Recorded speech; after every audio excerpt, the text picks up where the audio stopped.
பிரியமானவர்களே, கர்த்தர் உங்களை ஆசீர்வதிப்பார். ஒன்றுக்கும் குறைவில்லாமல் உங்களை சம்பூரணமாக அவர் நடத்துவாருங்க. ஏங்க கவலைப்படுறீங்க? யாருமே இல்லை. யாருமே இல்லைங்க. என்னை விசாரிக்க, என்னை கேட்க, என் பேச்சை மதிக்க யாருமே இல்லை அப்படின்னா நினைக்கிறீங்க தானே? ஏங்க உங்களுக்கு பேசுறதுக்கு ஒரு பெரிய சர்வ வல்லமையுள்ள தெய்வம் அவங்க கூட இருக்கார். அப்படி ஆணி பாய்ந்த கரங்களின் பாதுகாப்பு உங்களை பரிபூர்ணமாய் நடத்தும். வெள்ளை அங்கி தரித்த தூதர்களை உங்க பக்கத்துல நிறுத்துவாருங்க ஆண்டவர்.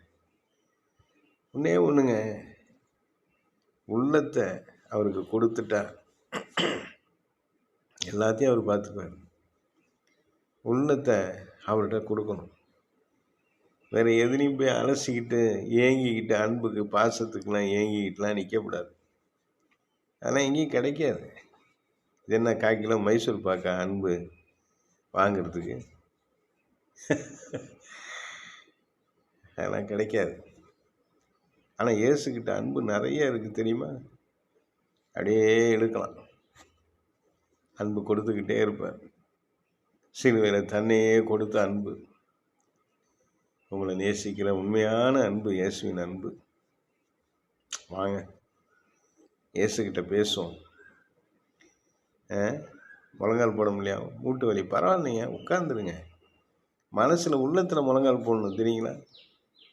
பல வருஷங்களுக்கு முன்னாடி ஒரு பெரிய கத்தி வச்சு ஆயுதமாக வச்சு இருந்த ஒரு ரவுடி ரட்சிக்கப்பட்டார். அவரெல்லாம் இப்போ இறந்துட்டாங்க. அவர் ரட்சிக்கப்பட்டதுக்கப்புறம் என்ன சொன்னார்? நான் ஃபாஸ்டிங் இருக்கணும்னாரு.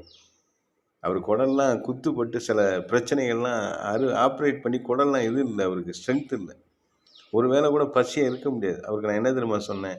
1 மணி நேரம் ஒரு செவுத்தில் அப்படியே சாஞ்சி இருந்து ஆண்டவரை நினச்சிட்டு, அதான் உனக்கு உபவாசம்னு சொன்னேன். உங்கள் பலத்தில் என்ன செய்ய முடியுமோ அந்த ஜபத்தை செய்யுங்க போதும். முழங்கால் போட முடியலன்னா பரவாயில்ல, உபவாசம் முடியல பரவாயில்ல, என்ன முடியுமோ அதை முழு பலத்தோடு செய்யுங்க.